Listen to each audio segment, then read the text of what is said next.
It was a young girl I was training at LA Fitness. She was 12 years old. She lived with her grandparents. Her mom was in and out of her life due to drug use, and her dad lived in California, and he was doing like a little time away in jail. So she was living with her grandparents in Phoenix.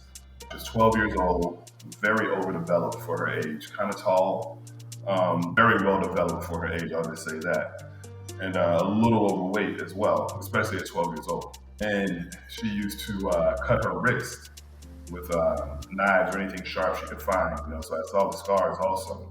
So she was a little just standoffish, right? And the reason her grandmother chose me to train her was because when they walked into the gym and she saw me, the girl got scared and said, "I don't want to train with him because he looks mean." And her grandmother was like, "Well, I'm taking you to him." So the grandmother came over, talked to me first. "Hey, this is what's going on," told me her background. I'm so sorry to hear all of that you just told me, but I'm willing to do my part, and thank you for allowing me to be a part of this journey with her. So, of course, as you imagine, the girl was a bit, standoffish, 12 years old, didn't want to listen to me. She had a problem with authority, I would say. So one day I pulled her in one of the rooms, me and the infamous pulling into the rooms, I guess. And I was like, "Yo, listen, I'm tell you right now, I'm not your grandmother. And I'm not your grandfather. I'm not your mom. I'm not your dad. I'm Coach Frank. And so what you're going to do is you're going to listen to me and you're going to do exactly what I tell you to do." And, I said it just that tone too, but, sometimes, the way you say things, people get the understanding. At her age, of course, I didn't have to do a lot of weights. There was a lot of body weight stuff, a lot of jumping jacks, mountain climbers, burpees, push-ups, things like that. And push-ups were her biggest challenge, huge challenge for her. I had to practice every day, and I don't believe in the half push-ups with like your knees on the ground and stuff. I think that's corny. I don't have anybody I train do that. So I taught her how to do regular standard push-ups. That's all I believe in.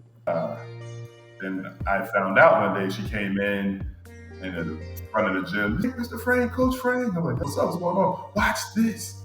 And she just gets on the floor in the front of the gym and starts doing push-ups. She did 10 like perfect push-ups, like chest down, right above the ground, all the way back up. I was so happy, hugging, celebrating in the front of the gym. And her grandmother's like, "Frank, I don't know what you did, but every single night she makes me and her grandfather watch her practice, and she tells us to correct her the same way you." Thank you, Frank. Thank you. And I hate compliments, so I hate when people tell me thank you. I believe I was put on earth to be a coach, a fitness coach, health coach, life coach.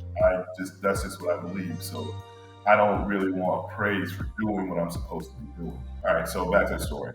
Young girl ended up, her dad got out of jail, so she moved to California to be with him. I didn't see her anymore. Flash forward about 3 years later, I'm walking into a grocery store, and I just hear, "Mr. Frank, Coach Mr. Frank." And I turn around, and it's like her and her grandmother. And I'm like, "Yo, what's going on? How have you been? It's been 3 years." So I'm super happy, right? And I'm like, "Yo, so what you been up to?" She's like, "Oh, Mr. Frank, you'd be so proud of me. I'm still working out. I never stop, and it's all because of you. And I do boxing now. And I just want to be in shape all the time." And I was like, and again, I hate compliments, so I was just speechless.